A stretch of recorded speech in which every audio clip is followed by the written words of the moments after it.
ಹಾರಿಸಿದ್ದ ಗಾಳಿಪಟ ಹಿಡಿಯಲು ಹೋಗಿ ಕಟ್ಟಡದ ಮೇಲಿಂದ ಬಿದ್ದು ಯುವಕನೋರ್ವ ಮೃತಪಟ್ಟಿರುವ ಘಟನೆ ಬೀದರ್ ಜಿಲ್ಲೆಯ ಹುಮ್ಮಾಬಾದ್ ಪಟ್ಟಣದ ವಾಂಜರಿ ಬಡಾವಣೆಯಲ್ಲಿ ನಡೆದಿದೆ.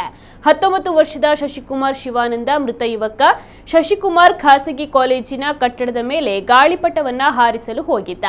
ಗಾಳಿಪಟ ಹಾರಿಸುವಾಗ ದಾರ ತುಂಡಾಗಿದ್ದು, ಈ ವೇಳೆ ಹಾರಿ ಹೋಗುತ್ತಿದ್ದ ಗಾಳಿಪಟ ಹಿಡಿಯಲು ಹೋಗಿ ಕಟ್ಟಡದ ಮೇಲಿಂದ ಬಿದ್ದಿದ್ದಾನೆ. ಪರಿಣಾಮ ಸ್ಥಳದಲ್ಲೇ ನಿಧನರಾಗಿದ್ದಾನೆ ಎಂದು ತಿಳಿದು ಬಂದಿದೆ. ಈ ಬಗ್ಗೆ ಹುಮ್ಮಾಬಾದ್ ಪೊಲೀಸ್ ಠಾಣೆಯಲ್ಲಿ ಪ್ರಕರಣ ದಾಖಲಾಗಿದೆ.